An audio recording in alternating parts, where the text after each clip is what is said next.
नमस्कार दोस्तों। आज का सेशन एक बहुत ही स्पेशल सेशन है क्योंकि आज हमारे साथ जुड़े हैं शैलेंद्र जैन सर, जो अभी रीजनल प्रोविडेंट फंड कमिश्नर 2 के रूप में ईपीएफओ अलवर में अपनी सेवा दे रहे हैं।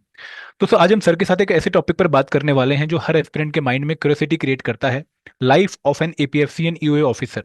जब हम किसी एग्जाम की प्रिपरेशन करते हैं तो नेचुरली ये सवाल हमारे मन में आता है कि इस एग्जाम को क्वालिफाई करने के बाद हमारी जॉब प्रोफाइल क्या होगी, क्या रिस्पॉन्सिबिलिटीज हम निभाएंगे, क्या चैलेंजेस होंगे हमारी प्रिपरेशन, हमारी जो जॉब लाइफ में वर्क लाइफ बैलेंस कैसा रहेगा, सैलरी और पक्ष क्या मिलेंगे, पोस्टिंग ट्रांसफर्स और कैरियर ग्रोथ कैसी होंगी। तो सर हमारे साथ अपने पर्सनल एक्सपीरियंस के थ्रू इन सब रियलिटीज के आंसर शेयर करेंगे। ये सेशन आप सबके लिए गोल्डन अपॉर्चुनिटी है एपीएफसी ईओए प्रोफाइल को अच्छे से समझने की और अपने फ्यूचर को थोड़ा क्लियर विजन के साथ देखने की। इससे सबसे बड़ा फायदा ये होगा कि भाई आप अपनी प्रिपरेशन के पीछे एक स्ट्रॉन्ग मोटिवेशन जनरेट कर पाएंगे। तो शैलेंद्र जैन सर, आपका बहुत बहुत स्वागत है सेशन में।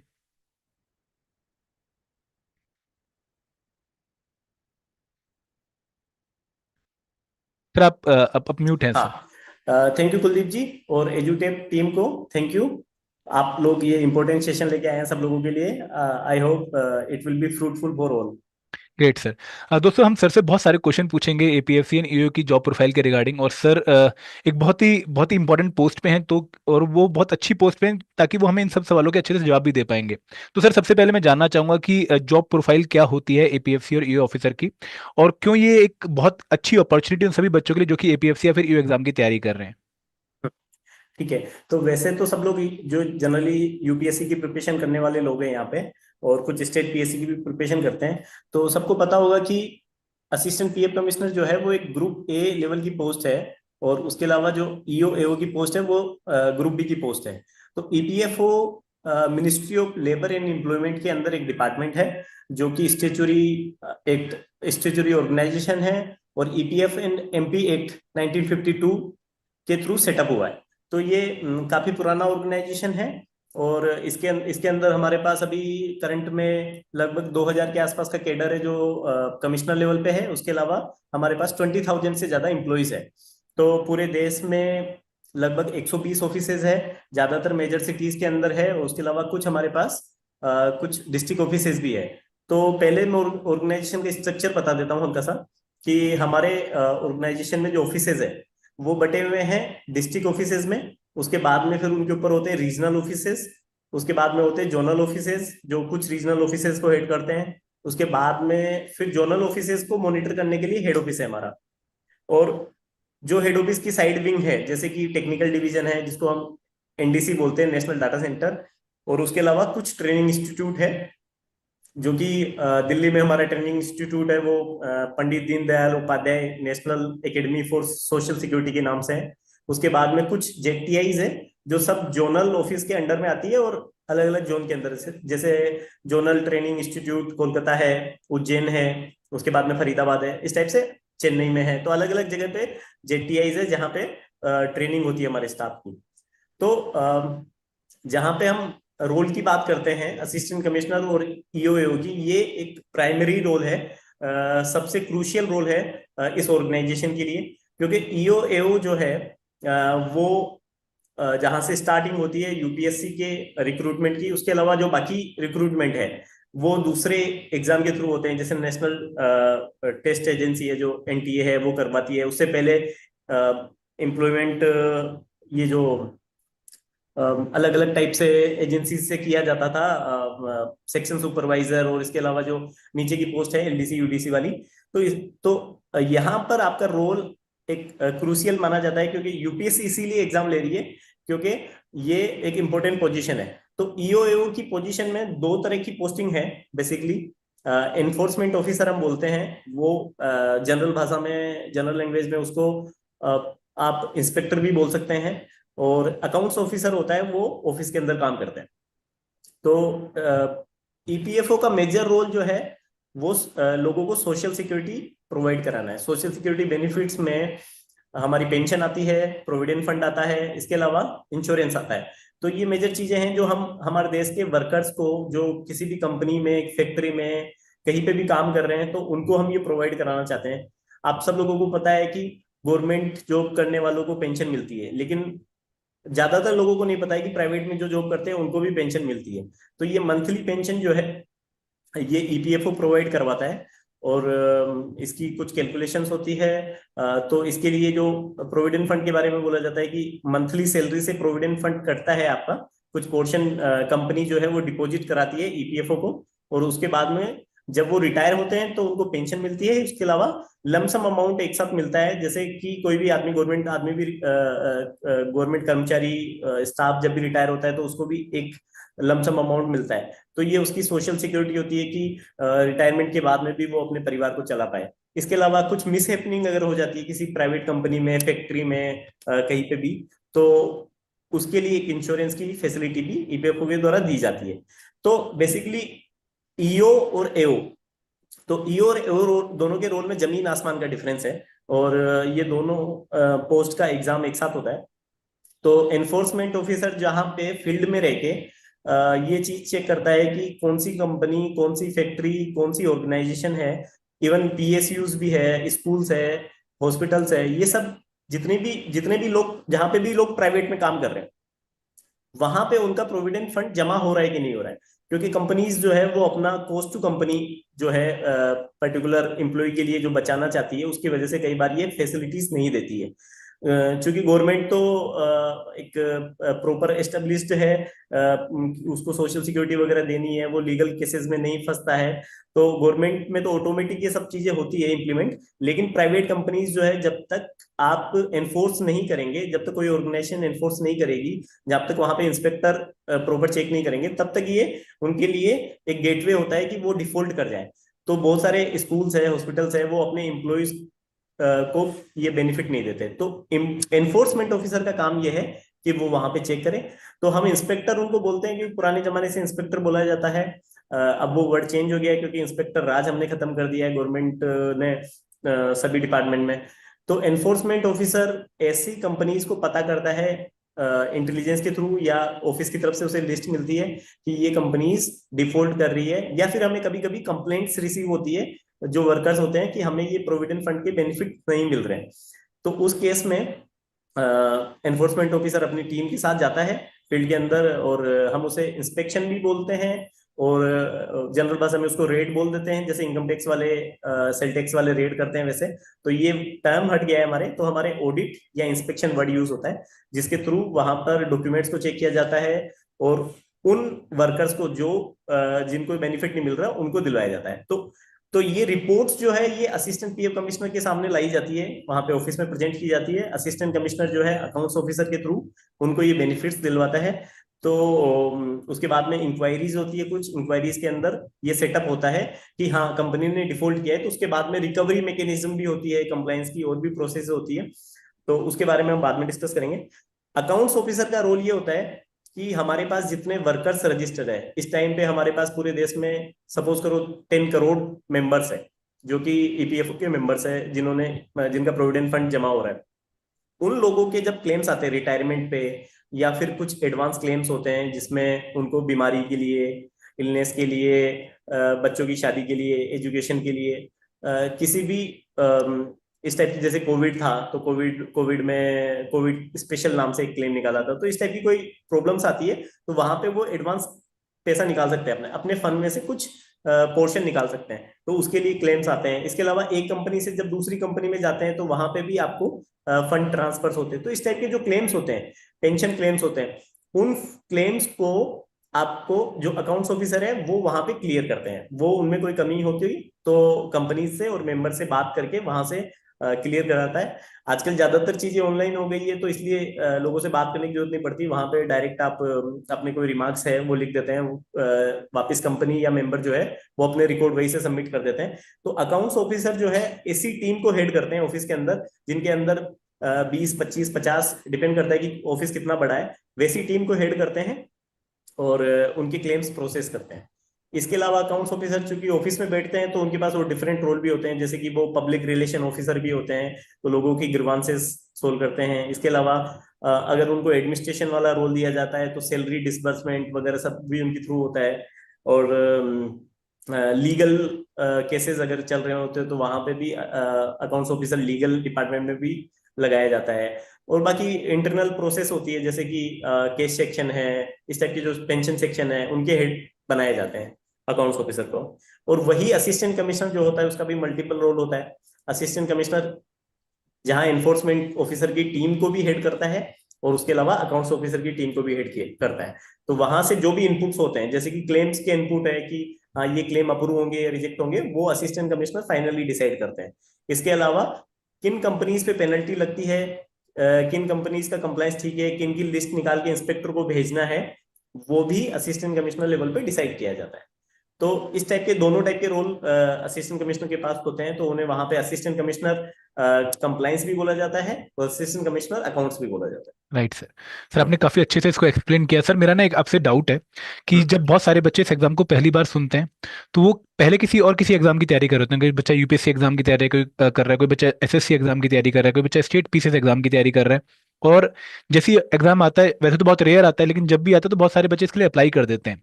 तो हम्म, अप्लाई करते टाइम तो हाई मोटिवेशन होती है कि भाई गोल्डन अपॉर्चुनिटी आ गई है, इसको हमें ग्रैब करना है। लेकिन धीरे धीरे मोटिवेशन कम होनी शुरू हो जाती है। फिर वो मोटिवेशन इसलिए कम होती है क्योंकि इन एग्जाम्स की उनको अच्छी नॉलेज नहीं है कि भाई एपीएफसी एक्चुअली है क्या, हम्म, क्या पावर है, क्या प्रेस्टीज है, क्या जो है आपके पास एक पब्लिक सर्विस करने का मौका है।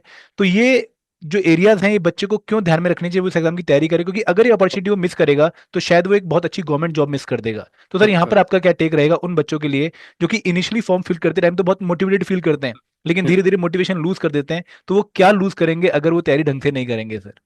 हाँ, तो बेसिकली हम ये देख सकते हैं कि एक तो ये ग्रुप ए ऑफिसर वाली पोस्ट है ना, और अकाउंट्स ऑफिसर भी ग्रुप बी की पोस्ट है, लेकिन 4800 ग्रेड पे है। तो सैलरी वगैरह के बारे में तो हम डिस्कस करेंगे आगे। लेकिन पावर्स अगर आप देखते हो तो अकाउंट्स ऑफिसर और एनफोर्समेंट ऑफिसर में ये होता है कि आपको 2 साल 3 साल के लिए अकाउंट्स ऑफिसर बनाया जाता है, फिर आपका ही रोल रिवर्सल करके आपको एनफोर्समेंट ऑफिसर बनाया जाता है। तो ये रोल एक्सचेंज होते रहते हैं टाइम टू टाइम। तो जब तक आप एनफोर्समेंट ऑफिसर रहते हो तब तक आप कंपनीज के अंदर जाते हो, इंस्पेक्शन करते हो। तो वहां पे आपका कंपनीज के अंदर, आपके एरिया में, सपोज करूं मैं जयपुर की बात करूं तो जयपुर की जितनी भी कंपनीज है, फैक्ट्रीज है, हॉस्पिटल्स, होटल्स, स्कूल्स, कॉलेजेस जितने भी है, वो सबको आपके बारे में पता होता है। और आपके ये होता है कि हाँ आपकी लाइजनिंग वहां पे अच्छी होती है, उनके एचआर से आप कांटेक्ट कर सकते हैं। तो कुछ पर्सनल सपोर्ट तो मिलता ही है, लेकिन उसके अलावा आपका जो मतलब एक पावर है वहां पे वो दिखता है। आजकल हम लोग पावर की बात कम करते हैं डिपार्टमेंट में, रेस्पॉन्सिबिलिटीज की बात करते हैं, क्योंकि राइट। हम कर्मयोगी भारत की तरफ बढ़ रहे हैं। राइट। और प्रधानमंत्री नहीं, हम प्रधान सेवक के चरण चिन्हों पे चल रहे बिल्कुल हैं। सही बोला आपने सर। तो पर ठीक है, मतलब इसमें क्या होता है कि सभी जॉब्स में ऐसा ही है। और जो एनफोर्समेंट ऑफिसर होता है उसकी एक पावर होती है, उसके पास लीगल पावर्स है बहुत सारी। उसके अलावा उसके पास रिकवरी की एक पावर होती है। तो हम जितने भी एनफोर्समेंट ऑफिसर होते हैं उनको उनके एरिया का रिकवरी ऑफिसर बनाते हैं। तो आपकी पावर क्या है डिपार्टमेंट के अंदर, क्योंकि कोई भी कंपनी है वो डिफॉल्ट कर रही है तो वो आपसे क्यों डरेगी। तो वहां पे ये है कि आप किसी भी कंपनी को, अगर वो डिफॉल्ट है और वो अगर पेमेंट जमा नहीं करवा रही है, तो उसको आप अटैच कर सकते हैं। कंपनी को आपने अटैच कर दिया, कंपनी को आप सीज कर सकते हैं, कितनी भी बड़ी कंपनी हो। जैसे एक सिंपल एग्जांपल है कि हमने सहारा जब डिफॉल्ट में गई थी तो सहारा पे 1000 करोड़ रुपए की पेनल्टी लगाई। तो 1000 करोड़ रुपए की पेनल्टी जो है वो काफी बड़ी है। तो ऐसे में अगर वो जमा नहीं करवाती है पेमेंट, तो उनकी जो यूनिट्स है उनको हम क्लोज कर सकते हैं। उसके अलावा कई बार ईपीएफओ ऑफिस जो है ऐसी कंपनी का मैनेजमेंट भी खुद के हाथ में ले लेता है। मतलब हम लोग जो है एक कंपनी चला रहे हैं, तो ये एक भी नया एक्सपीरियंस होता है। उसके अलावा उनकी मूवेबल और इमूवेबल प्रॉपर्टीज हम टच अटैच कर सकते हैं। जैसे उनकी कंपनीज के डायरेक्टर है, तो हम लोग डायरेक्टर्स को के घर, उनकी कार वगैरह सब चीजें, बहुत सारी चीजें जो है जो लीगल तरीके से हो सकता है वो अटैच करते हैं। इसके अलावा बैंक अकाउंट्स हम अटैच करते हैं कंपनीज के, डायरेक्टर्स के। और अगर आप ये देखिए कि अगर अगर कोई बैंक का मैनेजर है जिसके पास उन कंपनी का बैंक अकाउंट है, वहां से अगर हमने रिकवरी निकाली है, मान लो 5 लाख की भी निकाली है, और अगर वो 5 लाख की रिकवरी बैंक नहीं दे रहा है, मैनेजर किसी भी कारण से नहीं दे रहा है, तो हम बैंक मैनेजर की भी सैलरी अटैच कर लेते हैं। तो ऐसा हुआ है कई बार कि जैसे सपोज करो किसी पर्टिकुलर बैंक वाले ने, मैनेजर ने नानुकुर की कि हाँ, चाहे वो कंपनी के प्रेशर में की हो या वो खुद की राइट। लेथार्जी होगी, वो काम नहीं कर रहा है, तो आरबीआई को बोल के जो मैनेजर था उसकी भी सैलरी रुकवाई है और उसकी बहुत सैलरी से भी अमाउंट रिकवर किया हुआ है। तो इस बहुत टाइप की बढ़िया कई सर। एग्जांपल्स आते हैं। तो ये तो चलो पावर्स उस टाइप की है जिसमें आप कंपनी को कंट्रोल कर रहे हो और किस टाइप से आप कर रहे हो, लेकिन असली पावर अगर हम सेवा वाला देखते हैं, सेवा भाव देखते हैं, तो आज किसी एक्सीडेंट की खबर आपको सुनाई देती है तो हमारे इंस्पेक्टर को निर्देश दिए जाते हैं, डायरेक्शन दिए जाते हैं कि आप वहां पे विजिट कीजिए, और उस एक्सीडेंट में वहां पे जो जो जिस भी वर्कर की डेथ हुई है उस वर्कर की कंपनी को पहचान कर उस कंपनी को कवर किया जाता है। उस वर्कर को जब से वो काम कर रहा है तब से उसको पीएफ का बेनिफिट दिलाया जाता है, उसको इंश्योरेंस का बेनिफिट दिलाया जाता है, जो कि इंश्योरेंस का बेनिफिट जो है वो 2.5 लाख रुपए से लेके 7 लाख रुपए तक का है। तो ऐसा उसको और उसके अलावा उसकी फैमिली को जो है विडो पेंशन, बच्चों को ऑर्फन पेंशन, इस टाइप की पेंशन भी मिलती है। तो आप सेवा भाव के हिसाब से देखें तो आपका पावर काफी है, जिसके अंदर आप लाखों लोगों को सोशल सिक्योरिटी बेनिफिट पहुंचा सकते हैं। राइट और सर। यही पावर्स जो होती है सेम असिस्टेंट कमिश्नर पे होती है, क्योंकि ये सब चीजें जो है जो भी एक्शन है वो पोज किए जाते हैं इंस्पेक्टर के द्वारा या एनफोर्समेंट ऑफिसर के द्वारा, लेकिन उनको रियल पेपर में अप्रूवल जो है वो असिस्टेंट कमिश्नर देता है।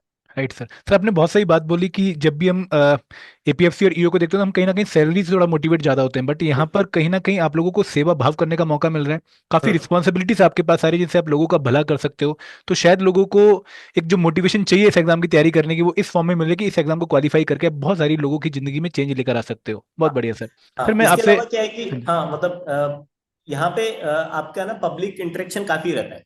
तो एनफोर्समेंट ऑफिसर, अकाउंट्स ऑफिसर या असिस्टेंट कमिश्नर, उसका हमेशा जैसे आप कुछ सर्विसेज देखेंगे, जैसे इंडियन इंफॉर्मेशन सर्विस है, ऑडिट एंड अकाउंट सर्विस है, रेलवे की कुछ सर्विसेज है, तो इन सर्विसेज के अंदर आपका कभी भी पब्लिक से कनेक्ट नहीं होता है। आप ऑफिस ऑफिस ऑफिस के जो ऑफिसर्स हैं उन्हीं से डील करते हैं।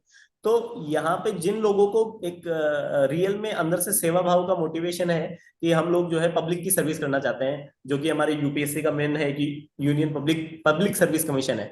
तो जब आप पब्लिक की सर्विस करना चाहते हैं उसके लिए जो मोटिवेशन लेके जो लोग एग्जाम की तैयारी करना स्टार्ट करते हैं, वहां पे उनका यहाँ पे लाइफ टाइम जो है पब्लिक इंटरेक्शन रहता है। तो क्योंकि आपके पास हमेशा बूढ़े पेंशनर्स आएंगे, आपके पास विकलांग लोग आएंगे, आपके पास ऑर्फन बच्चे आएंगे, आपके पास इस टाइप के मेंबर आएंगे, जो गरीब वर्कर्स जो है वो ज्यादा आपके पास आएंगे, क्योंकि उनकी वो प्रॉब्लम्स है कि उनकी कंपनी उनको सपोर्ट नहीं कर रही है, या फिर उनके क्लेम्स जो है वो ऑफिस में अटके हुए हैं। तो ऐसे लोगों की जब आप सेवा करते हैं तो आपको सच में एक अच्छा फील होता है। राइट तो सर। जो सेवा भाव से आना चाह रहे हैं उनको है, और उसके अलावा सैलरी और पद के हिसाब से या पावर के हिसाब से आना चाहते हैं उनको उनका वो बेनिफिट मिल रहा है। Great sir. तो शैलेंद्र जैन जैन सर, कई बार ना बच्चे इस एग्जाम को आईएएस आईपीएस की पोस्ट से कंपेयर करते हैं, तो वहां पर आपका क्या टेक रहेगा सर कि क्या ये कंपेरेबल है? कंपेरेबल तो नहीं बोल सकते हैं, क्योंकि क्या होता है कि एक्सपोजर की बात करें हम अगर, तो आईएएस और आईपीएस को डिफरेंट डिफरेंट, आईपीएस में भी वैसे सेम एग्जाम में सेम पोस्ट पे ही रहते हैं वो लोग, जनरली सेम डिपार्टमेंट में रहते हैं, लेकिन हाँ वहाँ पे भी अलग अलग टाइप की विंग्स है, जैसे रो है, सीबीआई है, आईबी है। पर जो आईएएस है उसको अलग अलग टाइप के डिपार्टमेंट हैंडल करने पड़ते हैं। वो कलेक्टर भी बनता है, वो एग्रीकल्चर, कल्चर, टूरिज्म, मतलब हर टाइप के डिपार्टमेंट जो है वो हैंडल कर रहे होते हैं लाइफ में, तो उनका एक्सपोजर ज्यादा होता है। तो उनसे कंपैरिजन नहीं किया जा सकता, लेकिन उतना लाइफ भी टफ नहीं होती। तो जब हम वर्क लाइफ बैलेंस के बारे में बात करेंगे तो हम ये भी देखेंगे कि हमारी जो सर्विस है वो एक वर्क लाइफ बैलेंस को बहुत सपोर्ट करती है। तो हम इसको कंपैरिजन कर सकते हैं कि जैसे इनकम टैक्स कमिश्नर है, आईआरएस वाली जो पोस्ट है, कस्टम्स वाली है, जीएसटी वाली है, या फिर Indian audit and account services है, वैसी सर्विसेज के कंपैरिजन में हमारी सर्विस काफी अच्छी है। राइट तो सर। आईएएस आईपीएस या फॉरेन सर्विस जो है वो, या फॉरेस्ट सर्विस जो है वो अपने आप में एक अलग टाइप का है। लेकिन आप इसको अगर सैलरीज के हिसाब से देखेंगे तो वो इक्विवेलेंट सैलरीज होती है। तो ग्रेड पे जिस टाइप से उनका होता है उसी टाइप से बाकी सर्विसेज का होता है, और प्रमोशंस भी उसी टाइप से होते हैं। Right sir. सर हमने वर्क लाइफ बैलेंस वर्ड की बात करी, तो ओवरऑल वर्क लाइफ बैलेंस कैसा है सर ईपीएफओ और एपीएफसी सर्विस में? ईपीएफओ की जो ईपीएफओ को आप देखेंगे तो ज्यादातर जो सेंट्रल सर्विसेज है उनमें सब में 9 to 6 टाइप का ही जॉब है, और 5 days पर वीक होता है। तो यहाँ पे आप देख सकते हैं कि मतलब अगर अकाउंट्स ऑफिसर और असिस्टेंट कमिश्नर को आप देखेंगे तो वो ऑफिसेज में रहते हैं, तो उनका वो टाइम रहता है कि उनको ऑफिस टाइम में आना है और ऑफिस टाइम में जितना काम हो सकता है उतना करना है। तो यहाँ पे डिपार्टमेंट के अंदर हमेशा वैकेंसीज खाली रहती है, तो इसलिए थोड़ा सा काम रहता है। और ये इसके अंदर काम जो है कभी भी खत्म नहीं होने वाला है कि आप जितना जितना ज्यादा लोगों को कवर कर सकते हो, मतलब आप फील्ड में अगर आप एनफोर्समेंट ऑफिसर को भेजोगे तो वहां पे जितनी ज्यादा कंपनीज होगी वो कवर होती जाएगी, और जितने मेंबर्स आते जाएंगे उनके सबके क्लेम्स आपके पास आते जाएंगे। तो काम तो अनलिमिटेड है, पर आपका टाइम जो है ऑफिस टाइम ही रहता है, क्योंकि ऑफिस टाइम के बाद में ना तो आपके पास कोई मेंबर आता है और ना आपको कोई काम करने की जरूरत है। इसी तरह से सैटरडे संडे आपके फ्री है, गजेटेड हॉलीडेज जो मिलते हैं आपको वो फ्री है। और इसके अलावा क्या है कि आपको जो है ना ऑफिस की तरफ से जो सेंट्रल गवर्नमेंट के जितनी भी लीव्स मिलती है, जैसे हम लीव्स की बात करें अगर, तो यहाँ पे आपको कैजुअल लीव्स मिलती है जो 8 पर सेमेस्टर, या मान लो आप साल भर में आपको 16 मिलती है। 16 लीव्स जो कैजुअल लीव मिलती है, उसके अलावा 30 आपको अर्न लीव मिलती है, उसके अलावा 20 एचपीएल मिलती है आपको, जो मेडिकल लीव बोली जाती है। तो इस टाइप की लीव्स जो है वो सभी सभी गवर्नमेंट के डिपार्टमेंट में मिलती है और यहाँ पे भी मिलती है। लीव्स के बारे में मैं आपको और बताऊं अगर, तो जो बाकी टाइप की लीव्स है, जैसे कि मेटर्निटी लीव हुई, चाइल्ड केयर लीव हुई, ये सब भी मतलब सेंट्रल गवर्नमेंट के रूल्स के हिसाब से ही एप्लीकेबल होती है। तो मतलब वर्क प्रेशर मैनेजेबल है सर, मतलब ऐसा नहीं वर्क है कि बहुत प्रेशर हाई होता वर्क है, प्रेशर। वर्क प्रेशर होता है, लेकिन हाँ मैनेजेबल है। और एनफोर्समेंट ऑफिसर का जो है वो डिमांड काम का वैसे रहता है कि उनको जब भी फील्ड में भेजा जा रहा है कंपनीज में विजिट करने के लिए, तो वो उस टाइम में विजिट करते हैं। उसके अलावा बाकी टाइम जो है वो ऑफिस में रह के काम कर सकते हैं, और नहीं तो अपना टाइम वो जो भी मैनेज करना चाहते हैं वैसे करें। तो मतलब ऑफिस टाइम के बाद में आप अपनी पढ़ाई कर सकते हैं, ऑफिस से जाने के बाद में आपको कुछ भी अपनी हॉबीज परस्यू कर सकते हैं। ऑफिस टाइम के जाने के बाद में आपको ऑफिस की तरफ से कुछ भी डिमांड नहीं है काम की। कभी कभी ये होता है कि हाँ मंडे को कोई ऐसी मीटिंग आ गई जिसकी वजह से सैटरडे को बुलाना पड़ जाए, पर वो बहुत रेयर होता है, क्योंकि अगर आप अपना काम रेगुलर कर रहे हैं तो वो आपको फ्राइडे तक फिनिश हो जाता है।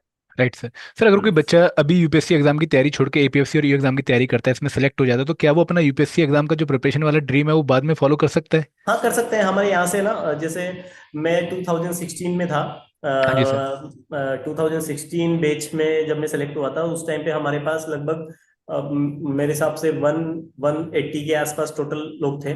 आज हम 130 के आसपास है, तो 40-50 लोग जो है वो डिफरेंट सर्विसेज में गए हैं। कुछ आईएएस भी बने हैं, कुछ आईआरएस भी बने हैं, सभी सभी पुलिस सर्विस में भी गए हैं। तो ये डिपेंड करता है कि कौन कितनी मेहनत करना चाहता है। जैसे कि हमारे लोग जो है बेचमेट्स बहुत सारे डिस्ट्रिक्ट ऑफिसेज में अपॉइंट किए गए थे, तो डिस्ट्रिक्ट ऑफिसेज में बहुत ज्यादा काम था नहीं उस टाइम पे, क्योंकि नए नए सेटअप हुए थे, तो वो लोग अपने आराम से पढ़ाई कर रहे थे। आज भी डिस्ट्रिक्ट ऑफिसेज के अंदर जो है डिपार्टमेंट में इतना बहुत ज्यादा काम नहीं है। जब आपसे रिपोर्ट्स मांगी जाती है तब आप करते हैं। तो डिस्ट्रिक्ट ऑफिस वाले पीसफुली रहते हैं। हेड ऑफिस के अंदर भी जो है आपको जब भी आपको छुट्टी चाहिए वो मिल जाएगी, क्योंकि हेड ऑफिस के अंदर काफी सारा स्टाफ रहता है। और फील्ड ऑफिस के अंदर भी लोग जो जो जो अच्छे मेहनत करने वाले थे, पढ़ने वाले थे, वो पढ़ रहे थे। तो जैसे राइट। मैंने 2016 के अंदर जब ज्वाइन किया तो मेरी पोस्टिंग कोलकाता आई, तो उसके बाद में फिर मैं जब काम करता रहा, मेरा ट्रांसफर दिल्ली हुआ, फिर दिल्ली के बाद में मुझे जयपुर बाद में मिला। तो मुझे ये जॉब इतनी अच्छी लगने लगी, मैं मतलब वीकेंड पे भी काम करता था, मुझे अच्छा लगता था। तो फिर मेरे पास एक या दो अटेम्प्ट बचे हुए थे, मैंने पहले 3 या 4 इंटरव्यू भी दिए थे, लेकिन जो एक दो अटेम्प्ट बचे थे मैंने उनको फिर सीरियसली लिया ही नहीं। तो मतलब मुझे सेटिस्फेक्शन था कि हाँ मुझे एक कमिश्नर टैग मिला हुआ है और एक ग्रुप पे पोस्टिंग मिली हुई है, तो मैं अपनी जो पीसफुल लाइफ है उसको मैं आईएएस आईपीएस के चक्कर में नहीं वेस्ट कर सकता, और बहुत इसीलिए मैंने बढ़िया फिर सर। स्टेट सर्विसेज भी नहीं दी। बहुत बढ़िया सर। सर मैं यहाँ पे मतलब आपसे यही जानना चाहूंगा कि एपीएफसी और यू एग्जामिनेशन एक बहुत अच्छा रिस्पेक्टेबल एग्जिट है उस बच्चे के लिए जो कि यूपीएससी की तैयारी में काफी साल लगा चुका है और सिलेक्शन उसके हाथ नहीं लग रही है। ये शायद हम्म। उसको एक सेटिस्फेक्शन प्रोवाइड कर सकता है और एक अच्छा एग्जिट गवर्नमेंट सिस्टम में हाँ एंट्री के फॉर्म हाँ, में ये प्रोवाइड कर ये जो सकता है। एग्जिट वाली बात है ना, इसमें तो मैं अपना एग्जांपल देना चाहता हूँ कि मैंने जब मैंने शायद पिछले साल 2 साल पहले जो सेशन लिया था उसमें भी बताया था कि मेरे एक दोस्त था मेरा, करोल बाग में जब मैं रहता था राजेंद्र नगर में, तो मेरा एक रूममेट था, वो हम दोनों कचौरी खाने गए थे साथ में। तो कचौरी खाते हुए उसने मेरे 25 रुपीज दिए थे कचौरी की। तो मैं वैसे हिसाब किताब करता नहीं हूँ, लेकिन मैंने उस दिन उसको बोला कि ले 25 रुपये ले ले, तो बोले कि नहीं लूंगा मैं। तो फिर उसके बाद में उसने, नहीं मैंने शायद उसके 25 रुपये दिए थे। तो उसने जब वो रात को फॉर्म भर रहा था एपीएफसी वाला, तो वो 25 रुपीज का ही फॉर्म था उस टाइम पे। तो उसने बोला कि मैं तुम पैसे नहीं लोगे तो मैं ज्यादा ईमानदार हूँ, वो थोड़ा सीए था। तो उसने बोला कि मैं ये 25 रुपये तो मुझे डायरेक्ट नहीं देगी, मैं तेरा फॉर्म भर देता हूँ। तो उसने मेरा फॉर्म भर दिया। और वो फॉर्म भरने के बाद में फिर मुझे मतलब ईपीएफओ के बारे में कुछ पता नहीं था। तो मैंने एग्जाम के जस्ट 7 दिन पहले मैंने ईपीएफओ के बारे में पढ़ा, थोड़ा सोशल सिक्योरिटी बेनिफिट्स और ये इंडस्ट्रियल रिलेशन वगैरह बेसिक बेसिक टॉपिक जो है इंटरनेट पे सर्च करके पढ़े। मेरा दोस्त तो एग्जाम देने नहीं गया, लेकिन मैं एग्जाम देने चला गया और मैं सेलेक्ट हो गया। तो मैं वो उन कचौरी को एक्सीडेंट था, याद मतलब ये करता रहता एक्सीडेंट था, वो कचौड़ी एक एक्सीडेंट हो गई हूँ। बिल्कुल। बहुत बढ़िया तो सर, मैं बहुत बढ़िया। वो कचौरी को याद करके थैंक यू बोलता हूँ उसको, दोस्त को, कि उसने मेरा फॉर्म भरवाया। और एक्चुअली क्या है कि ये एग्जाम बहुत सिंपल है।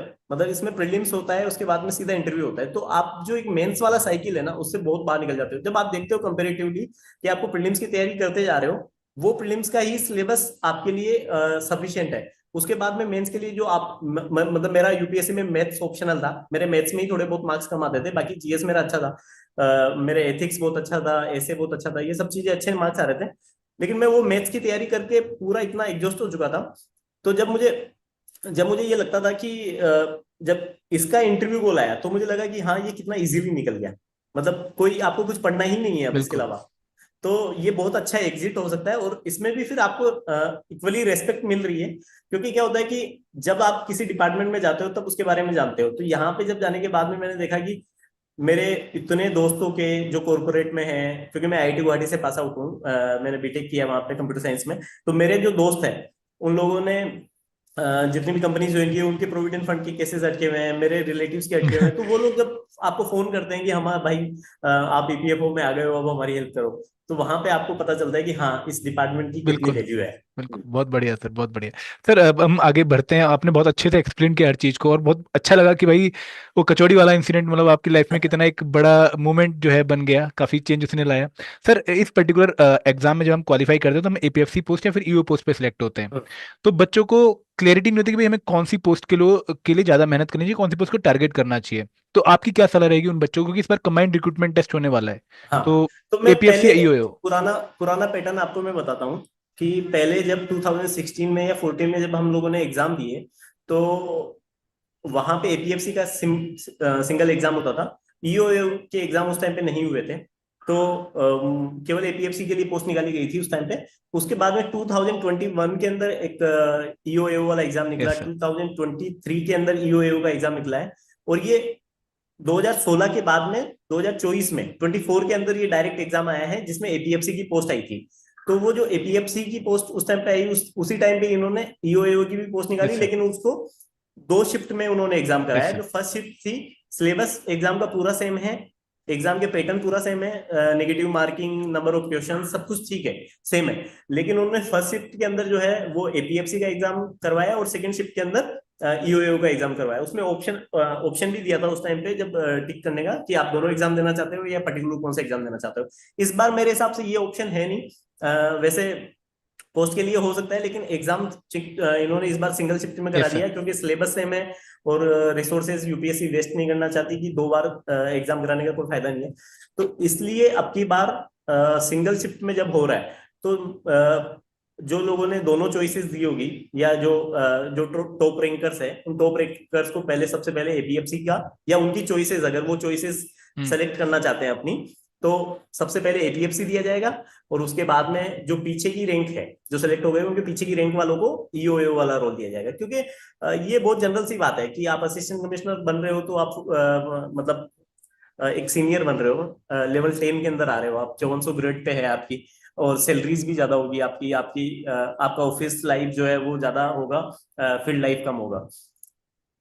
राइट सर, बहुत तो बहुत तो सही। तो ये तो क्लियरिटी होनी चाहिए कि आपको सबसे पहले एपीएफसी फिल करना है, उसके बाद में ईओ बनना है। और ईओ में आपकी कोई चॉइसेस नहीं होती। सबसे पहले आपको स्टार्टिंग में जब भी आप जॉब ज्वाइन करते हैं, ऑफिस ज्वाइन करते हैं, तो आपको अकाउंट्स ऑफिसर ही बनाया जाता है, क्योंकि आपको ऑफिस में रह के ही सारा काम सीखना है। उसके बाद में जब साल दो साल में आपकी ट्रेनिंग भी कंप्लीट हो जाती है, उसके अलावा आपको देख लिया जाता है कि आप फील्ड में काम करने लायक है, उस टाइम पे आपको एनफोर्समेंट ऑफिसर बना दी। Right sir. सर आपने बताया कि जो एपीएफसी वो ग्रेड ए ऑफिसर है ना, लेवल 10 ऑफिसर है। तो हम्म। इनकी अप्रोक्सीमेटली सैलरी कितनी होती है सर, इन हैंड कितनी आती है, और क्या इनका ग्रेड पे बेसिक पे? सैलरी मैंने एक बनाया है, तो मैं आपको दिखा सकता हूँ, मैं शेयर कर रहा हूँ, अगर आप शेयरिंग इसमें अलाउ करते हैं। Yes sir please. इसमें, हाँ, तो जैसे मैं, ठीक है, तो यहाँ पे आप देख पा रहे हैं? यस सर बिल्कुल। ये और जूम हो सकता है। यस सर, आपके हाँ, एंड पे हो ठीक जाए। है। ठीक है। तो एपीएफसी जो हम देख रहे हैं कि ग्रेड, ये विजिबल है yes digits. Sir, yes sir, yes sir. तो 5400 ग्रेड पे बोला जाता है, जो उसके अलावा पे लेवल 10 बोला जाता है इसको। यहाँ से ये स्टार्ट होता है। इसमें बेसिक जो होता है वो 56,100 रुपीज होता है, 56,000 होता है। फिर उसके बाद में डीए होता है, जो करंट में अभी 55% चल रहा है, जो सभी सेंट्रल गवर्नमेंट के एम्प्लॉयज जो है उनके लिए भी होता है, स्टेट में भी सेम ही चलता है मोस्टली। तो ये 30,000 रुपीज आपको एक्स्ट्रा मिलते हैं। ये जो महंगाई भत्ता बोलते हैं हिंदी में सर हम इसको। अपनी स्क्रीन थोड़ी सी और बड़ी कर सकते हैं, थोड़ा और जूम हाँ। कर सकते हैं? सर हम्म। नीचे से जूम हो जाएगा। हम्म। दिख रहा है, विजिबल है। यस सर, अब क्लियर है वो। बहुत हम्म। बढ़िया सर। तो जो डीएनएस अलाउंस होता है वो 55% है अभी, तो वो बेसिक का 55% है, तो वो 30,000 है। उसके अलावा एचआरए जो होता है वो अलग अलग सिटीज वाइज वेरी करता है। तो जो एक्स सिटीज है, वाई सिटीज है और जेड सिटीज का कंसेप्ट होता है। तो एक्स सिटीज जैसे दिल्ली, मुंबई, बेंगलोर, जो मेट्रो सिटीज है उनको माना जाता है। वाई सिटीज के अंदर जैसे जो स्टेट कैपिटल्स है मोस्टली, जैसे इंदौर हुआ, कैपिटल भी नहीं है पर बड़ी सिटी है। हाँ, हाँ जी। इंदौर, भोपाल, लखनऊ, जयपुर, इस टाइप की सिटीज को वाई सिटी माना जाता है। और जेड सिटीज माना जाता है जो छोटे डिस्ट्रिक्ट्स होते हैं, छोटे जैसे सिटी है उदयपुर, जोधपुर, इस टाइप की सिटीज जो है उनको जेड सिटीज माना जाता है। तो उसमें 10% और 20% और 30% इस टाइप से एचआरए मिलता है, हाउस रेंट अलाउंस होता है ये।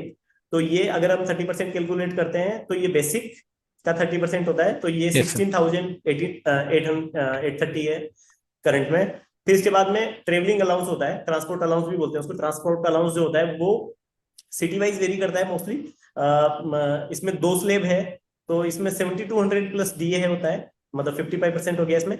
7200 प्लस डीए बड़ी सिटीज में, और छोटी सिटीज के अंदर 3600 होता है, वो हाफ हो जाता है। तो यहाँ पे अगर हम बड़ी सिटीज के हिसाब से जोड़ते हैं तो वो 11,000 आता है। फिर उसके बाद में ईपीएफओ न्यूज़पेपर अलाउंस भी देता है 500 रुपीज पर मंथ। फिर उसके बाद में जो असिस्टेंट कमिश्नर लेवल पे भी ये हॉस्पिटलिटी अलाउंस होता है, जिसके अंदर आप ऑफिस के अंदर चाय नाश्ता वगैरह मंगाते हैं गेस्ट्स के लिए, तो ये इस टाइप का वैसे ऑफिस से भी आ जाता है। और अगर आप अपने बिल रेस करना चाहते हैं तो ये 1500 तक मिलता है। इसके अलावा इंटरनेट, या जो आप घर पे वाईफाई लगाना चाहते हो, मोबाइल में इंटरनेट यूज करते हो, तो उसका 1200 रुपीज मिलता है। उसके अलावा मेडिकल अलाउंस मिलता है, जो फिक्स मेडिकल अलाउंस होता है, ये किसी भी और सर्विसेज में नहीं है, जनरली ये किसी सर्विस में नहीं होता है। तो ये 2000 रुपीज यहाँ पे ये भी मिलता है। तो और इसके अलावा गवर्नमेंट जो है वो एनपीएस देती है। तो एनपीएस जो है 10% तो आपकी सैलरी से होता है, बेसिक प्लस डीए से। लेकिन 14% जो है वो गवर्नमेंट के थ्रू कॉन्ट्रीब्यूशन किया जाता है, जो आपके एनपीएस अकाउंट में जाता है।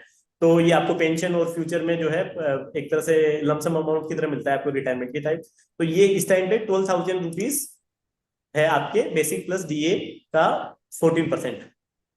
इन राइट सबको सर। मिला लिया जाए तो यहाँ पे 1,37,000 रुपये जो है सैलरी बन रही है। ये आपका बेसिक पे स्टार्ट हो रहा है अभी। जैसे जैसे आपका प्रमोशन होता जाएगा, जैसे आप रीजनल पीए कमिश्नर बनते जाएंगे, तो जैसे ये 5400 ग्रेड पे जो है वो आपका सिक्सटी सिक्सटी सिक्स सिक्स है। हंड्रेड हाँ, yes sixty sir. Six hundred grade pay आ जाएगा। और उसके बाद में फिर 8700 ग्रेड पे आ जाएगा। तो इस टाइप से अलग अलग प्रमोशन पे अलग अलग पोस्ट आ जाता है। और बेसिक जो है आपका हर साल बढ़ता जाता है। तो यस सर। आपका इंक्रीमेंट होता है हर साल 4% का, या जो भी नेक्स्ट पे लेवल पे है। तो ये जैसे अभी करंट में मेरा मेरा जो मेरी लगभग 9 साल की सर्विस हो गई है, तो मेरा जो बेसिक है वो अभी 89,000 है। तो 89,000 पे फिर ये सारी कैलकुलेशन होती है। Right sir. सर इसमें सीजीएचएस की कंट्रीब्यूशन नहीं है, वो कार्ड हाँ, बनता है? सीजीएचएस फैसिलिटी है। दिल्ली और जयपुर में सीजीएचएस फैसिलिटी है। और अभी सेंट्रल गवर्नमेंट की तरफ से भी रूल्स भी कुछ चेंज हुए हैं सीजीएचएस डिपार्टमेंट की तरफ से, तो वो ऑल इंडिया लेवल पे भी सबको दे रहे हैं। पर बाकी जहां पे सीजीएचएस नहीं है वहां पे इस टाइप का रूल होता है कि आप सीजीएचएस एम्पेनल्ड जो हॉस्पिटल्स है उसके अंदर आप अपना ट्रीटमेंट करवाइए, और आप ऑफिस में बिल सबमिट कीजिए। ऑफिस जो है आपको पूरा रिम्बर्स करता है सीजीएचएस रेट्स पे। राइट सर, बहुत तो बढ़िया। वहां सर पे सीजीएचएस में मतलब ये डिपार्टमेंट का ये है कि आपका पूरा मेडिकल बिल, और इसके अलावा कुछ फैसिलिटीज उस टाइप पे भी है कि आपको 40 ईयर्स से कम वालों को जो है 2,000 रुपये आपको मिलते हैं। आप एनुअली टेस्ट करा सकते हैं, मेडिकल टेस्ट अपना।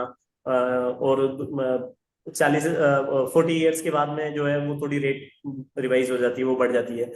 वो भी आप, ये सब चीजें हैं। इसके अलावा राइट सर। हाँ, अगर यहाँ पे कोई डाउट है तो बात करें, नहीं तो फिर सर एओयू पे। मैं पूछ रहा था कि जो आपने एपीएफसी की सैलरी स्ट्रक्चर बताया था, ये ऑलमोस्ट जो ग्रुप ए सर्विस में सेंट्रल गवर्नमेंट में एक पर्सन लगभग जो सेम है, एम्प्लॉयड था उसे लगभग सब सेम में सेम बिल्कुल। है। ये जो मेडिकल के फिक्स मेडिकल अलाउंस के 2000 रुपीज है, ये कहीं कहीं पे मिलते हैं, कहीं कहीं मतलब जनरली आईएएस आईपीएस में भी ये नहीं मिलते हैं। Right sir. हम्म। ठीक है सर। सर अब हम ईओ की बात कर लें इसी के साथ ही। हाँ, इसके जब ईओएओ से कंपैरिजन करेंगे तो वहां पे जब 5400 था, यहाँ पे 4800 है, और उसको पे लेवल 8 माना जाता है। उसके अलावा बेसिक जो है वो 47,600 होता है बेसिक। तो उसके हिसाब से अगर हम कैलकुलेशन करके, वो सब बेसिक फैसिलिटीज सारी दी जाती है, इंटरनेट फैसिलिटी उनको नहीं है। पर ये, और इसमें थोड़ा सा ट्रांसपोर्ट अलाउंस भी है कि उसमें 3600 ही होता है, वहां पे 7200 वाला नहीं होता, 36 ही होता है। तो यहाँ पे टोटल मिला के जो हम देख रहे हैं सैलरी, वो 1,12,000 रुपए लगभग आ रही है।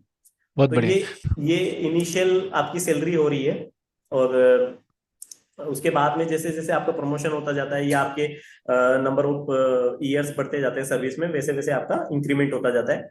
और जैसे अभी डीए 55% है, तो गवर्नमेंट जब भी हर 6 मंथ्स में डीए अनाउंस करती है वापस से, तो ये 4-4 5-5 साल 4-5% आपका बढ़ जाता है।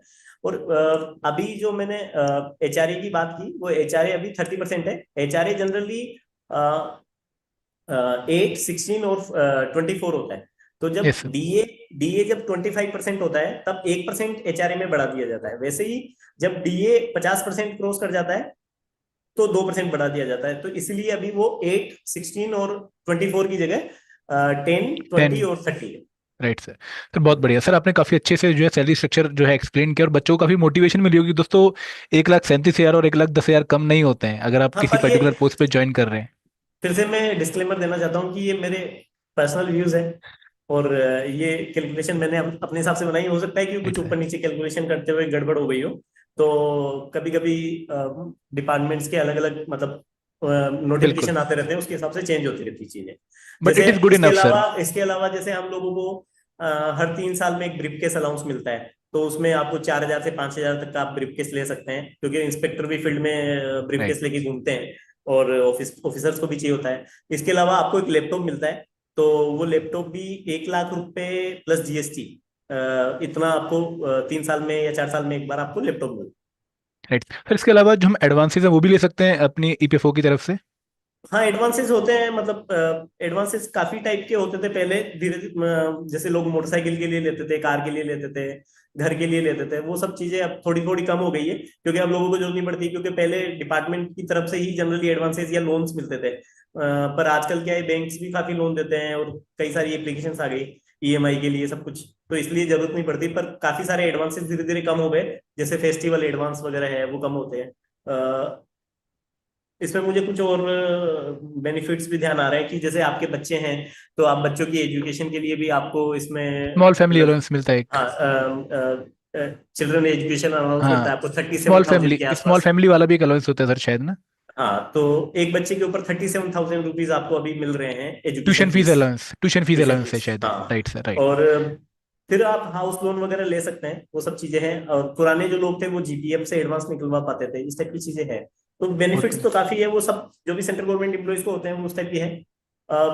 गेस्ट हाउसेज है हमारे, तो आप गेस्ट हाउस में ऑल इंडिया लेवल पे काफी गेस्ट हाउसेज है। वहां पे 100 रुपीज 200 रुपीज का रूम होता है। तो आप होटल वगैरह बुक करने की जगह वहां पे कर सकते हैं। Great sir. तो सर अब मैं इसकी, आपसे पूछना चाहूंगा, हाँ सॉरी सर, आप कुछ बोल रहे हाँ, थे sir, sorry sorry to interrupt नहीं सर। ठीक है, आप पूछिए। सर मैं पूछना चाहूंगा रिगार्डिंग दी पोस्टिंग, कि जब एक एपीएफसी या ईओ पोस्ट पे कोई बच्चा सिलेक्ट होता है तो उसकी पोस्टिंग जनरली कहाँ होती है? मतलब मेट्रो सिटीज में, टियर 2 टियर 3 सिटीज में, कहाँ पर उनकी हम्म। जनरली पोस्टिंग होती है? तो ये सभी तरह के ऑप्शन यहाँ पे ओपन होते हैं, कि जनरली हमने जो एक हायरार्की अभी जो करंट में बना रखी है, वहां पे ये है कि अ, आपको एनफोर्समेंट ऑफिसर और अकाउंट्स ऑफिसर तो हमेशा फील्ड में रहते हैं। तो वो फील्ड में रहते हैं, तो उनका रीजनल ऑफिसेज के अंदर पोस्टिंग होता है। और रीजनल ऑफिसेज ज्यादातर मेजर सिटीज के अंदर है। मेट्रो सिटीज में भी है, जैसे दिल्ली में 4-5 ऑफिस है, मुंबई में भी काफी सारे ऑफिस है, बेंगलोर में 4-5 ऑफिस है। इस टाइप से अलग अलग ऑफिसेज के अंदर वहां पे फील्ड ऑफिस अगर उनको बोला जाए, तो फील्ड ऑफिस में एनफोर्समेंट ऑफिसर भी है, जो इंस्पेक्टर्स है। उसके अलावा अकाउंट्स ऑफिसर भी होते हैं।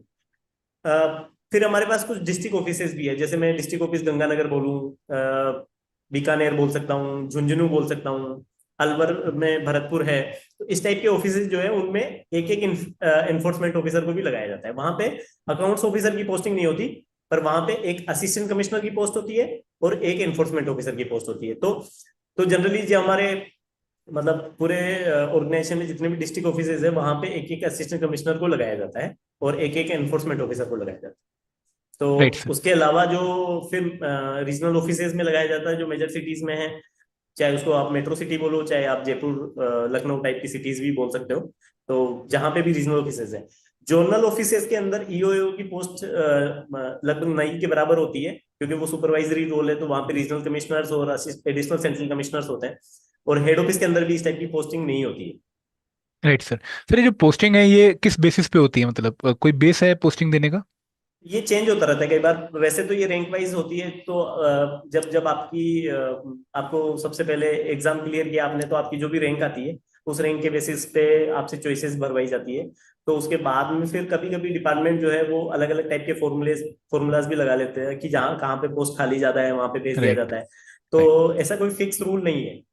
सर क्या यहाँ पे होम पोस्टिंग मिल सकती है किसी बच्चे को? हाँ हाँ, मिल सकती है। जैसे मैं जयपुर में पोस्टेड रहा 3 साल के लिए, और अभी मैं अलवर में पोस्टेड हूँ, तो मेरा जो होम टाउन है वो जयपुर के पास में है। तो सबसे नियरेस्ट जो था वो मेरे लिए जयपुर था, तो मुझे मिला। राइट वो सर। डिपेंड करता है कि मतलब इस टाइप की वैकेंसीज पे डिपेंड करता है कि खाली है क्या। इस टाइप का कोई रेस्ट्रिक्शन नहीं है। जैसे आपने सुना है कि आईएएस आईपीएस में सेम डिस्ट्रिक्ट नहीं मिलता है, उस टाइप राइट। का यहाँ पे कोई रेस्ट्रिक्शन नहीं है।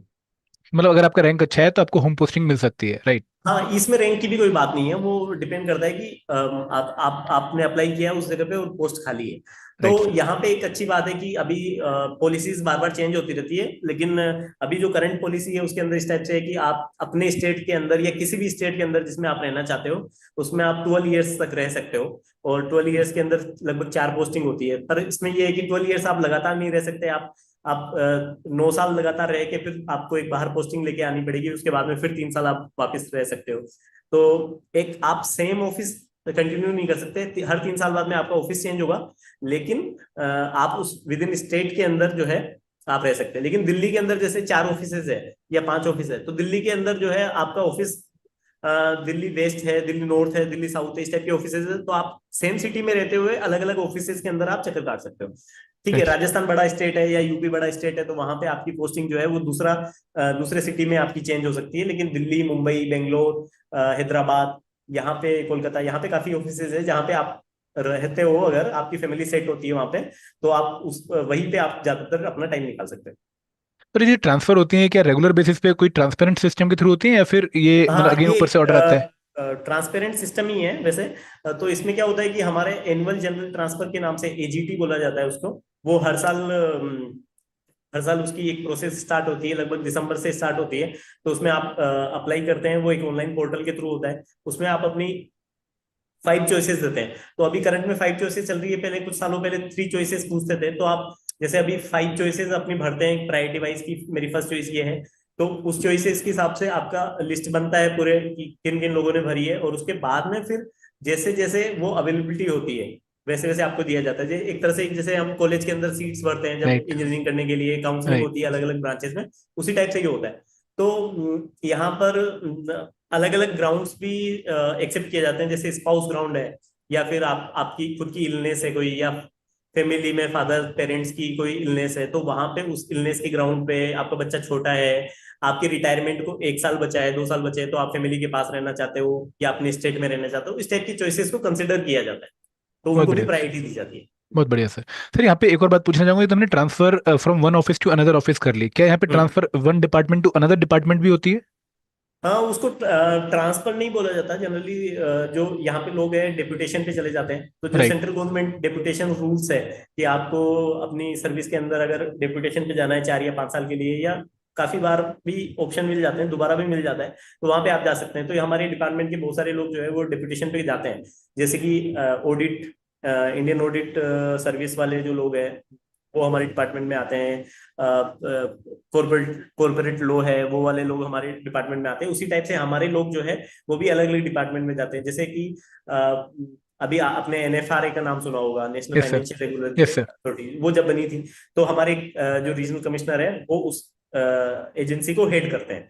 इसके अलावा बहुत सारे ऑफिसर्स यहाँ से मिनिस्ट्री के अंदर भी जाते हैं, जो मिनिस्ट्री के ओएसडी होते हैं, मिनिस्ट्री का जो सेक्रेटरीट होता है उसके अंदर भी काम करते हैं। इसके अलावा स्टेट गवर्नमेंट के अंदर भी बहुत सारे डिपार्टमेंट्स होते हैं जिनके अंदर आप डेपुटेशन ले सकते हो, वो 4-5 साल के लिए होता है। और कुछ विजिलेंस डिपार्टमेंट है, ऑडिट डिपार्टमेंट होते हैं गवर्नमेंट के, तो उनके अंदर आप जो है जब डेपुटेशन पे जाते हो तो एक रैंक हायर जाते हो।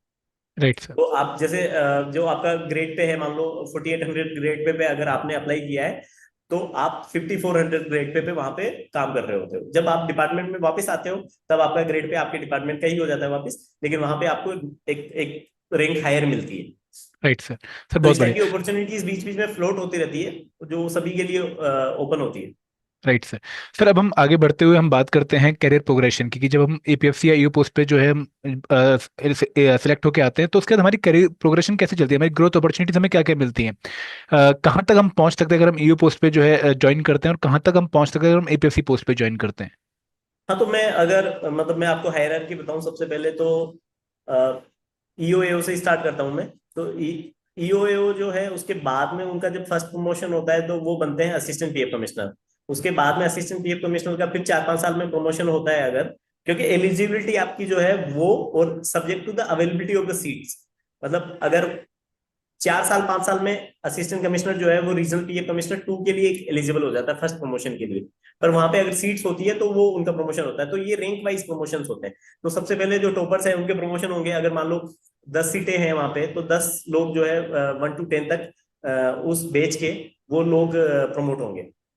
तो इस टाइप से जैसे जैसे सीट्स खाली होती जाती है वो बचे हुए लोग भी प्रमोशन होते हैं। तो जैसे रीजनल पीएफ आप असिस्टेंट कमिश्नर से रीजनल पीएफ कमिश्नर 2 बनते हैं, उसके बाद में आप रीजनल पीएफ कमिश्नर 1 बनते हैं, उसके बाद में आपका प्रमोशन होता है तो आप एडिशनल सेंट्रल कमिश्नर बनते हैं, उसके बाद में additional central PF commissioner headquarters बोला जाता है। तो इस टाइप के प्रमोशंस होते हैं। अगर किसी का और भी लाइफ मतलब सर्विस लाइफ बचा हुआ है तो वो सेंट्रल पीएफ कमिश्नर की पोस्ट तक भी जा सकता है।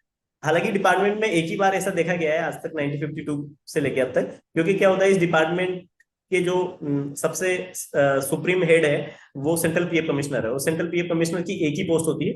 तो वो पोस्ट जनरली आईएएस ऑफिसर्स आते हैं डिप्यूटेशन पे, या वो उनको दी जाती है।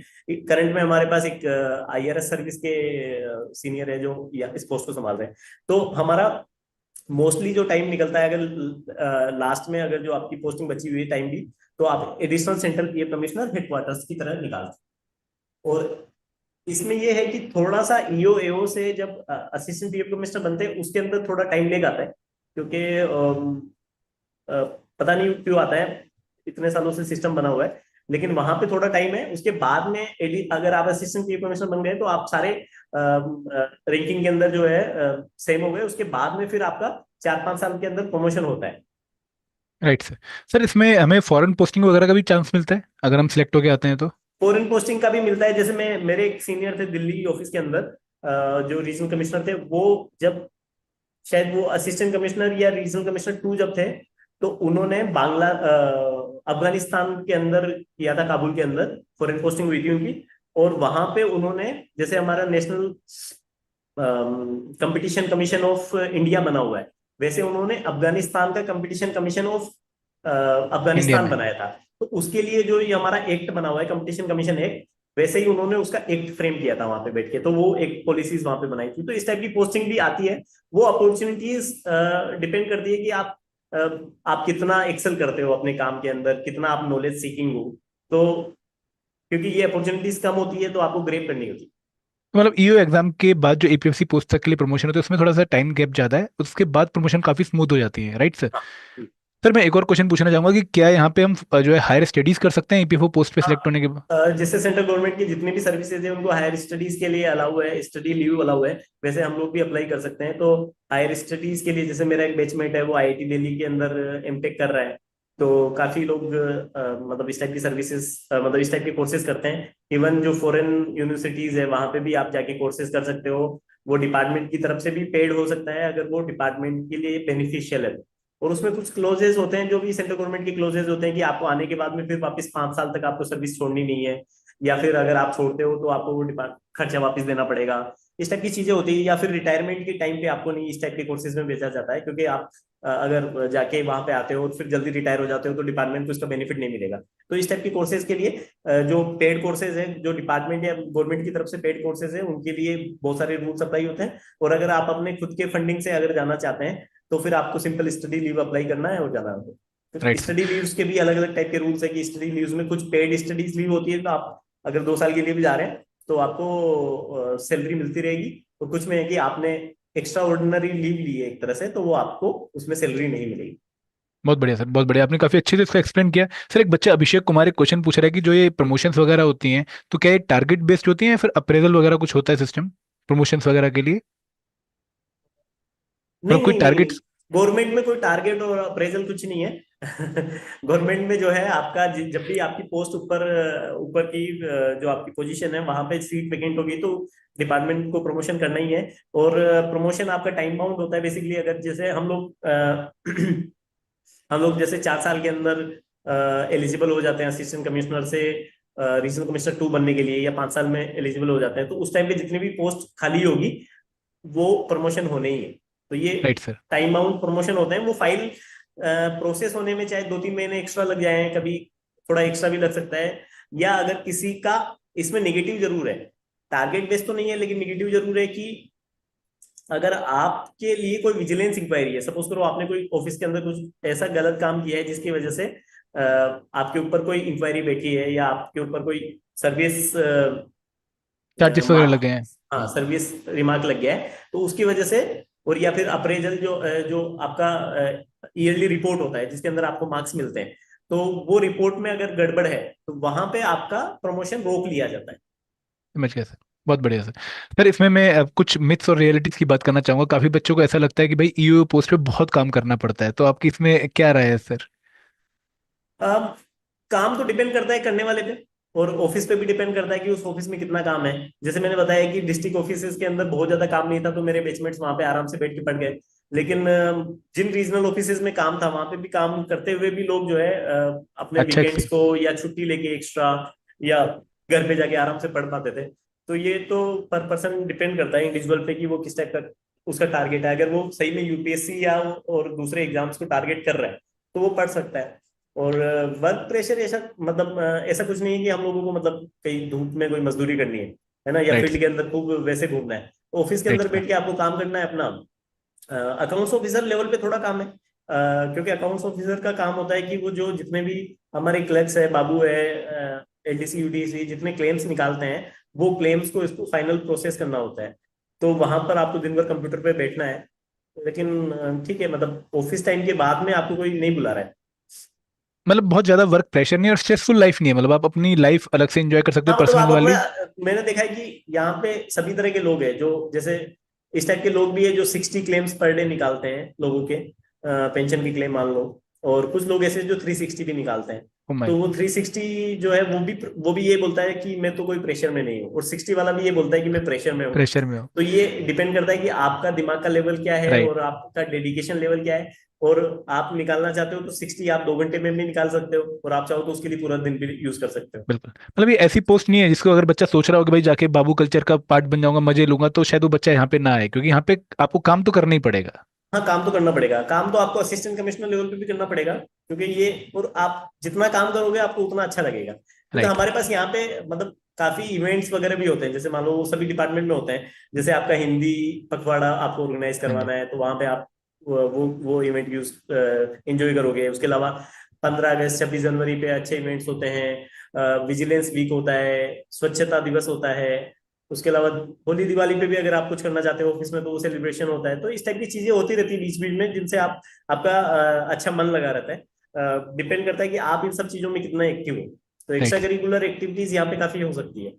बहुत बढ़िया सर, बहुत बढ़िया सर। अब हम जैसे सेशन के अभी मैं अंतिम। बताऊं कि हाँ मैं जी। मैं रीजनल कमिश्नर बनते हुए और मैं पिछले 3 साल से ये इंटरव्यूज भी ले रहा हूँ। और मैंने आपको पता है कि 2021 के अंदर और 2023 के अंदर जितने एनफोर्समेंट ऑफिसर एओ का एग्जाम हुआ था, उसके अंदर मैंने काफी ज्यादा मॉक इंटरव्यूज दिए थे। तो राइट सर। मैंने 250 के आसपास एक साल में मॉक इंटरव्यू दिए थे।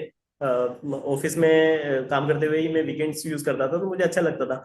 तो वहां पर लगभग उनमें से 70 से ज्यादा लोग जो है उस टाइम पे सेलेक्ट हुए थे। ग्रेट तो ग्रेट। वो लोग जो है आज मुझे डिपार्टमेंट में जिन्होंने ज्वाइन किया वो मुझे जानते हैं अच्छे से। तो आप मतलब करते हुए भी कुछ भी कर सकते हो। राइट सर, पर वो डिपेंड इसके करता है अलावा कि मैंने आपकी एक बुक भी पर्सनैलिटी लिखी है, कैसी मैं है। आपको बुक के बारे में बताना चाहूंगा। बिल्कुल सर, बिल्कुल बिल्कुल।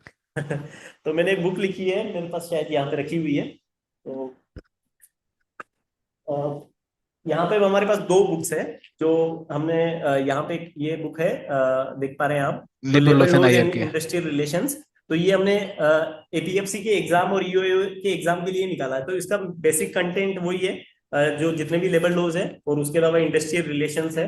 तो और सोशल सिक्योरिटी बेनिफिट्स क्या होते हैं, ये सब चीजें। उसके अलावा एक और है, ये accounting, accountancy, auditing and insurance. हाँ, जनरल इंश्योरेंस। और ये तीन चार टॉपिक जो है इनकी लोगों को प्रॉब्लम आती है। तो राइट अगर सर। आज हमें मेरे को लगता नहीं है हमारे पास टाइम है आज, लेकिन कभी हम स्ट्रेटजी के ऊपर अगर करते हैं कोई बिल्कुल सर, इंटरव्यू, बिल्कुल सर, तो बिल्कुल। हम ये डिस्कस करेंगे कि इन टॉपिक्स को कैसे पढ़ा जाए, कौन से टॉपिक पे ज्यादा फोकस करना चाहिए। तो ये दो बुक्स निकाली है बेसिकली, जिनसे आपको हेल्प मिल जाएगी कि ये टॉपिक्स कोई सेंट्रलाइज तरीके से कहीं पे मिलेंगे नहीं। क्योंकि मैं बता बहुत रहा था बढ़िया। आपको कि मैंने जब एग्जाम दिया था तो मुझे 7 दिन मिले थे, उसके अंदर मैंने ये विकिपीडिया से और गूगल से चारों तरफ से सर्च करके जितना भी मिल पाया उतना पढ़ा था। तो ये राइट सारे टॉपिक्स कवर नहीं हो पाए थे। लेकिन अब ये 2 3 4 सालों से अच्छा हुआ कि डिपार्टमेंट एग्जाम जो है वो कंटिन्यूअसली चल रहे हैं। तो काफी आप एजुटेप है और काफी अलग अलग शायद कोचिंग वाले हैं, उन्होंने भी, राइटर्स ने अपने अपने नोट्स निकाले हैं। राइट सर, तो उससे राइट सर। आपको काफी हेल्प मिल पा रही है, कंटेंट काफी मार्केट में आ गया है। Yes sir, great sir. Sir हम सेशन के अंतिम पड़ाव पे आ गए और मैं आप लोगों आपसे चाहूंगा कि आप हमारे जो एस्पिरेंट्स हैं उनको एक एडवाइस दें, फाइनल एडवाइस, कि भाई कैसे वो एक मीनिंगफुल कैरियर बिल्ड कर सकते हैं ईपीएफओ में, और क्यों हम्म। उनको बहुत मेहनत करनी चाहिए अगले 85 या 75 दिनों में जो उनके पास है इस एग्जाम को क्वालिफाई करने के लिए। हम्म। हाँ, मेरे हिसाब से 75 दिन भी नहीं बचे शायद, हाँ यस 75 सर। दिन बचे। ठीक है। तो मेरा यही कहना है कि ये एग्जाम वर्थ ट्राइंग है और अच्छे से आपको करनी चाहिए। इसमें यूपीएससी के जितने मतलब बाकी एग्जाम है, जैसे मान लो फॉरेस्ट सर्विस भी देखते हैं हम, या लोग सिविल सर्विसेज देखते हैं, वो जितना टफ है एग्जाम, जितना उतना उसमें बेनिफिट दिखाई नहीं देता मुझे। कि ठीक है, आप आईएएस आईपीएस अगर बनते हैं या फिर आईआरएस बनते हैं, वो एक रिकॉग्नाइज सर्विसेज है जो पब्लिक सब जानती है। ईपीएफओ की सर्विसेज के बारे में लोग ज्यादा जानते नहीं है, क्योंकि हर आदमी का काम नहीं पड़ता है, या फिर इतने साल से काफी कम रिक्रूटमेंट होता है, तो लोगों को ज्यादा पता नहीं है। लेकिन अपने आप में ये सेटिस्फैक्टरी जॉब है। और सैलरी पर्क्स जब आपके सारे मतलब सेम है, जैसे जैसे मैं बताऊं कि आईएएस आईपीएस भी कई बार, जैसे आप डिस्ट्रिक्ट कलेक्टर वगैरह बनते हो तब आपको अच्छा बंगला वगैरह मिलता है। डिस्ट्रिक्ट एसपी बनते हो तो अच्छा बंगला मिलता है। लेकिन जैसे दिल्ली में या आप बड़े शहर में देखेंगे, जब वहां पे आईएएस आईपीएस को बंगला नहीं मिल पाता है, क्योंकि वहां राइट पे सर। इतने इतने ऑफिसर्स होते हैं, लेकिन ये नहीं होता है। तो वहां पे सबको अपने अपने अकोमोडेशन में रहना पड़ता है। ऐसे ही ईपीएफओ के अंदर जो है, ज्यादातर सिटीज के अंदर कॉलोनीज है, वहां पे आपको घर मिलता है। इसके अलावा एक आपको जो है हर ऑफिस के अंदर जो है गाड़ी होती है। तो जब आप रीजनल कमिश्नर वन बनते हो तो वो आपके लिए पर्सनल यूज के लिए भी होती है गाड़ी। लेकिन जब तक आप असिस्टेंट कमिश्नर या रीजनल कमिश्नर टू रहते हो, अगर आप ओआईसी नहीं हो उस ऑफिस के, तो आपको पर्सनल यूज के लिए गाड़ी नहीं होती, लेकिन आपको ऑफिशियल यूज के लिए हमेशा गाड़ी मिलती है। अगर आप अपनी गाड़ी यूज करते हो तो आपको पेट्रोल अलाउंस और फ्यूल अलाउंस वगैरह मिलते हैं। तो ये इस टाइप के जो बेनिफिट्स है वो सभी सर्विसेज के कंपैरिजन में अच्छे हैं। और यहाँ पे प्रॉपर डिग्निटी है आपको। पोस्ट में असिस्टेंट कमिश्नर अगर आप बनते हो तो कमिश्नर पोस्ट है। एनफोर्समेंट ऑफिसर बनते हो तो कुछ साल आप सर्विस करोगे, उसके बाद में आपको असिस्टेंट कमिश्नर की पोस्ट मिलेगी। मैं एक वो असिस्टेंट कमिश्नर मैं वो अब हमारा डिस्कशन छूट गया था बीच में कि जब आप ईओएओ बनते हैं तो हाँ ईओएओ जी। से आप जनरली बन तो आप सब कुछ सकते हो, आपकी कितने साल की सर्विस है, पर डिपेंड मोस्टली जो है वो रीजनल कमिश्नर वन पर रिटायर हो जाते हैं, क्योंकि आपका जो गेप है वो ईओएओ से असिस्टेंट कमिश्नर में थोड़ा ज्यादा होता है। ज्यादा हो जाता है। तो वहां पर ये होता है। तो आपको थोड़े दिनों बाद में कमिश्नर टेक मिलता है, जो कि काफी सारी सर्विसेज में नहीं है, क्योंकि काफी सारी सर्विसेज में आपको डायरेक्टर बोला जाता है, मैनेजर बोला जाता है, लेकिन यस कमिश्नर सर। वर्ड नहीं है। तो ये काफी अपने आप को बताना कूल लगता है ना, यस ये सर। अच्छा है। और पावर्स काफी है फील्ड के अंदर, आपकी एक रिकॉग्निशन है, क्योंकि आप, मैंने जैसे बताया कि 10 करोड़ से ज्यादा हमारे पास सब्सक्राइबर है, तो इतने लोग ईपीएफओ को जानते हैं। और धीरे धीरे जो है ईपीएफओ की पब्लिसिटी जैसे एग्जाम पॉइंट ऑफ व्यू से बढ़ती जा रही है, वैसे वैसे आम पब्लिक के बीच में भी काफी बढ़ती जा रही है। तो ईपीएफओ के डेटा से ये दिखाया जाता है कि एम्प्लॉयमेंट कितना जनरेट हो रहा है पूरे देश राइट में। सर। तो इस टाइप की सर्विसेज जो है उसमें आपको हमेशा प्राउड फील होगा, और आपका वर्क लाइफ बैलेंस बना रहता है, वो बहुत अच्छी चीज होती है। जैसे आपको कभी कभी अलग अलग टाइप की सेंट्रल गवर्नमेंट की जो भी इवेंट्स होते हैं उसके अंदर आपको भी डेपुटेशन पे डाला जाता है काम। जैसे G20 में मुझे 2-3 जगह भेजा गया था कि आपको ऑर्गेनाइज करवाना है। तो ये काफी चीजें हैं, और गवर्नमेंट आपको ट्रेनिंग पे भी कई बार भेजती है। तो आपका आपका एक वर्क लाइफ बैलेंस तो बना ही हुआ है आपकी एक, और आप क्या है कि इसमें ईपीएफओ से आप कॉर्पोरेट से भी जुड़े रहते हो, क्योंकि आपका काम कॉर्पोरेट से ही पड़ता है मोस्टली। तो आपको कॉर्पोरेट के बारे में भी पता है, तो कई लोगों को ये भी फायदा होता है कि हाँ, मतलब जैसे आप एचआर वगैरह से कनेक्ट रहते हैं, तो आप अपने किसी रिलेटिव की और किसी हम्म, अगर उसकी जो नौकरी लगानी है, तो वहां पे आप उन सही एचआर से बात आप है। बात कर सकते हो कि हाँ, मेरे इस रिश्तेदार को आप कंसिडर कर सकते हैं। अच्छे लिंक करना बन नहीं जाते करना हैं। वो सब चीजें हैं, लेकिन हम्म, मतलब आप एफर्ट कर सकते हो, आपके कनेक्शन ऐसे बन जाते हैं। Right sir. सर बहुत बढ़िया सर, आपने काफी तो इसीलिए मेरा तो एस्पायरेंट से सबसे ये है कि अब करना तैयारी करना है तो दिल लगा के तैयारी करो, बिल्कुल। और ऑफिसर बनो। उसके बाद में जब आपको डिपार्टमेंट इनवाइट कर रहा है ज्वाइन करने के लिए, उस टाइम पे आप अपने हाथ में देखो कि आपके पास यूपीएससी का कोई अच्छा ऑप्शन है, तो आप उनके बिल्कुल। बीच में एनालिसिस कर सकते हो। बिल्कुल सर। सर बहुत बढ़िया सर, आपने हर एक पॉइंट बहुत अच्छे से एक्सप्लेन किया, बहुत मजा आया आपसे बात करके। Thank you very much sir, Inder sir, thank thank you, you very thank you, much. Okay sir. Thank you thank educator.